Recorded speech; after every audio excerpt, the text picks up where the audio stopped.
When 43-year-old Kenneth Barlow walked into the police station, trembling and pale, officers expected a domestic dispute, maybe abuse or a missing person. What they got instead? A chilling claim, "My wife is a demon, and I have proof." Moments later, he placed a folder on the desk, filled with photos no one could explain. Images of eyes that glowed in the dark, claw marks on walls, and something standing over his bed that wasn't human. Kenneth Barlow always spoke of Eliza with a blend of reverence and fear. When he first mentioned her to the officers during his statement, he described her as radiant, magnetic, and unlike anyone else he had ever met. But those compliments quickly spiraled into warnings. According to him, Eliza didn't just change, she transformed. What started as quirky habits quickly turned into something that chilled him to the bone. They met, Kenneth claimed, at a fringe spirituality seminar in Oregon. She wore black lace gloves, never removed her sunglasses indoors, and said very little. Yet he felt an intense pull, like he was chosen. They were married within 3 months. No family attended the ceremony, which was supposedly held in an abandoned chapel at dusk. Kenneth never provided photographs from the wedding. When pressed by police, he only said the photos were not safe to look at. Neighbors recalled very little about Eliza. Some said they never saw her. Others claimed they caught a glimpse of a tall woman with porcelain skin and jet black hair staring from an upper window. One neighbor swore she once waved, but her hand was unnaturally stiff, like it wasn't quite attached to her body properly. Another said they heard what sounded like wailing, sometimes at 3 or 4 in the morning, always followed by the faint sound of chanting. They assumed Kenneth was living with someone battling mental illness. No one called the police. "It just wasn't our business," one neighbor admitted later. Kenneth's home, situated at the edge of a wooded area, seemed to repel visitors. He had security signs posted on all sides of the yard and a thick iron gate even though crime was non-existent in the neighborhood. He told officers it wasn't people he was protecting the house from, it was something else. A force he could feel but never see. Over time, he claimed Eliza started acting like she was being watched too. She would insist on unplugging all electronic devices at night, and on several occasions she would stare into the corner of the room for hours, motionless as if listening to something no one else could hear. Then there was the mirror incident. Kenneth recounted a day when Eliza walked into the bathroom and immediately began screaming. When he rushed in, she was curled in the corner, clawing at her face. The mirror was shattered, though Kenneth insisted it hadn't been touched. She told him that she had seen something else looking back at her. After that, every mirror in the house was removed or covered with sheets of black cloth. Police would later confirm that, indeed, not a single reflective surface existed in the home during their investigation. Perhaps the most disturbing aspect was how isolated Eliza became. Kenneth claimed she stopped speaking English entirely. She began scribbling symbols on the walls, intricate, ancient-looking runes. She filled dozens of notebooks with them. When Kenneth tried to throw one of the notebooks away, he said she became inhumanly strong, slamming him into a wall and screaming in a guttural voice he didn't recognize. He never attempted to interfere again. Oddly, despite their supposed intimacy, Kenneth could provide no concrete proof of her legal existence. There were no hospital records, no credit history, no driver's license, not even a digital footprint. When officers checked local and federal databases, the name Eliza Barlow returned 0 results. Even more strangely, there was no record of their marriage. Kenneth insisted they were wed under a different name, her true name, which he refused to say aloud. He claimed speaking it would invite her back. Even the basic details were shrouded in ambiguity. He couldn't remember her birthday. He didn't know what state she was born in. When police asked about her parents, Kenneth said only, "She said they were taken by fire, but they didn't die." The ambiguity of it all forced investigators to consider 2 possibilities. Either Kenneth had fabricated Eliza entirely, or he was protecting someone, or something, he didn't fully understand. But if Eliza never existed, how did neighbors see her? Who left the fingerprints found in the upstairs bedroom? And what about the faint, unfamiliar female voice captured on a voicemail recovered from Kenneth's landline, whispering something in a dialect linguists still can't identify? The question haunting investigators wasn't just whether Eliza was real, it was whether Kenneth ever truly knew who or what he had married. And if not, then what had he brought into that house, and why had it stayed hidden for so long? The folder Kenneth Barlow handed to detectives was worn and greasy, like it had been gripped by trembling hands one too many times. Inside were photographs, voice recordings, torn notebook pages, and USB drives labeled with frantic handwriting. The officers had seen strange evidence before: hoaxes, edited footage, cries for help disguised as delusions, but nothing quite like this. And nothing that would leave some of them questioning reality itself. The first photo in the pile appeared ordinary at first glance. A kitchen at night, dimly lit by the green glow of a microwave clock. But what drew attention was the figure in the corner, faint, blurred, but unmistakably a woman hovering several inches above the floor. Her limbs hung at odd angles. Her face, when digitally enhanced, was barely human. A blur of eyes, too many of them, and a mouth that was stretched wide in a grin too large for any skull. Officers brought in digital analysts to review the image. They expected signs of Photoshop, compositing, or lens distortion. But after hours of examination, the verdict was unanimous. The photo's metadata and structure were clean.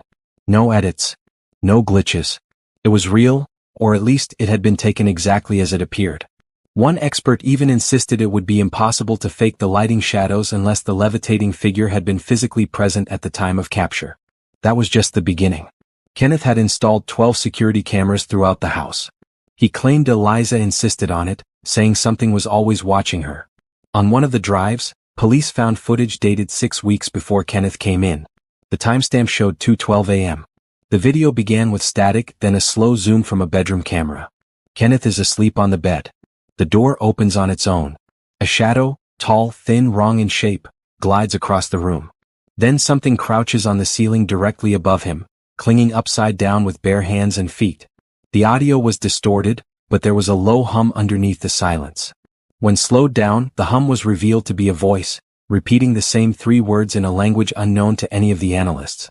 Kenneth claimed he had never watched that particular footage, said it was buried in one of the drives Eliza had warned him not to touch. And then there were the voicemails. Detectives found 257 voicemails on Kenneth's old landline, each from a different untraceable number, all within a span of 4 months. Every call lasted exactly 66 seconds. The contents were a mix of static, distant crying, and whispers layered over what sounded like reversed audio of a woman chanting. When played through spectral analysis software, a repeating pattern emerged, an oscillating signal mimicking a heart monitor. One voice finally emerged clearly during the 112th message, whispering, "He gave me a name. Now I can stay." The handwriting samples in Kenneth's notebooks were equally unsettling. He had documented every instance of Eliza's erratic behavior, her changing voice, her refusal to sleep, the strange hours she spent locked in the bathroom humming to herself. Many entries were written in English, but others morphed into symbols, circular glyphs that resembled no known language. When an expert in occult symbology reviewed the pages, he noted disturbing similarities to texts from the Goetia, a 17th century grimoire used for summoning demons. One drawing stood out among the notes, a figure labeled Eliza, not her name, with 7 sets of eyes and spiked limbs. Around the drawing were phrases Kenneth had scribbled over and over. "She's watching through the lights. She forgets to blink. She said I'm hers until the fire comes." The police psychiatrist who reviewed the evidence initially diagnosed Kenneth with a severe delusional disorder. But when she reviewed the video and audio files herself, she requested a leave of absence 2 days later, citing undue psychological stress. She never spoke publicly about what she had seen. Then came the photos taken in the basement. Dark, grainy shots, some showing symbols painted in what appeared to be blood. Others showing deep scratches carved into the foundation wall, claw-like and uneven. Kenneth said these markings would appear overnight. He tried painting over them, but they always returned. In one image, a figure was partially visible in a shattered mirror on the floor, a distorted female form with no face, only a mouth that stretched from ear to ear. What troubled investigators most was that many of the physical signs matched what they later found during their search of the home. The symbols, the scratches, even the mirror fragments still in place. These were not just props or digital creations. They existed in the real world, untouched for weeks. Kenneth ended his initial statement with a chilling sentence. "I was never supposed to live through it. But I kept her name a secret and now she's bound here. Just not to me." The question investigators faced was no longer whether Kenneth believed what he was saying. That was obvious. The real horror lay in the possibility that some of what he said might have been true. The day authorities executed the search warrant on Kenneth Barlow's home, the lead detective expected to find a deeply disturbed man's delusional shrine, maybe disturbing but explainable. What they found instead was a house that didn't just feel wrong, it was wrong. From the moment they crossed the threshold, every officer reported the same sensation. A pressure in their chest, like the air was heavier than it should be, almost as if something unseen was observing them from behind the walls. The basement door was padlocked from the outside with 3 rusted chains. Kenneth had never mentioned that. It took nearly 10 minutes to cut through the metal. When they opened it, the stench hit them instantly, metallic and sharp, like blood and mold mixed with scorched hair. The walls of the staircase leading down were lined with newspaper clippings, all glued upside down, all detailing house fires and disappearances spanning multiple decades and cities. It made no chronological sense. None of the articles seemed to have a connection, until officers realized the faces in the photos bore striking resemblances to one another. Different names, different eras, but similar eyes. Same smile. The basement itself was like walking into a private chapel for something unspeakable. The walls were covered with hand-painted symbols, many of which matched the ones from Kenneth's notebooks. In one corner, an altar-like structure had been formed from stacked bricks and animal bones. Melted candles surrounded it, but no wax had dripped on the floor, only burn marks and spiraling patterns. Beneath the altar, officers found a leather-bound book with no title, no author, and pages so brittle they crumbled when touched. The ink inside was dark brown and slightly flaky, possibly dried blood. The language was incomprehensible, long lines of continuous characters with no breaks, as if written in a single breath. Then came the freezer. In the far corner of the basement, tucked behind a false drywall panel, was a large, industrial-grade chest freezer. It was locked with a 3-digit code. Kenneth never gave them the combination. They pried it open. What they found inside wasn't a body, but something just as unsettling, a mannequin. Life-size, porcelain-faced, wearing what officers later confirmed were Eliza's clothes. But this wasn't an ordinary doll. Human hair had been sewn into the scalp. The fingertips were disturbingly lifelike, real fingernails embedded into rubber flesh. And most horrifying of all, the mouth had been filled with real teeth. A forensic dental match revealed the teeth belonged to at least 2 different individuals, one of them being Kenneth's own sister, who had gone missing 9 years earlier in Arizona. She was declared dead, but her body had never been found. Tucked beneath the mannequin was a diary, this one signed, E. It was not written in Kenneth's handwriting. The entries were erratic and increasingly unhinged. Some pages were covered in frantic scribbles, drawings of spiral tunnels and burning figures. Others contained passages like, "He speaks while sleeping. It's not his voice. They watch through walls. They need a vessel.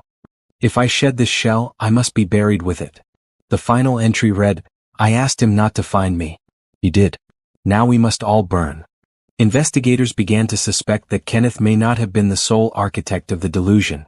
If Eliza existed, and evidence increasingly suggested she had, at least in some form, then her involvement was far more active and sinister than anyone anticipated. But even more disturbing was the idea that Kenneth wasn't fully in control of what had unfolded in that house. Forensic testing on the basement walls revealed layers of dried animal blood, goat, pig, and one unknown sample that bore no resemblance to any recorded species. There were also fingerprints on the false panel that didn't match Kenneth, nor anyone in law enforcement databases. A partial handprint with 6 elongated fingers was recovered from the inside of the freezer lid. In the days following the search, 2 officers fell violently ill. One suffered seizures. The other claimed he couldn't sleep because he kept hearing whispering in the corners of his room. Both later requested transfers and refused to discuss the case again. The case was eventually closed as unresolved. Kenneth was placed in a psychiatric facility, diagnosed with acute psychosis. But the official report was quietly sealed, and the evidence catalog stored under restricted access. The home was condemned and demolished within months. But rumors still swirl among locals.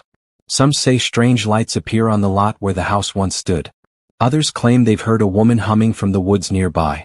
And one former neighbor, an elderly woman with cataracts, swears that every time she walks past the place, she sees a tall, pale woman watching her from where the second-floor window used to be.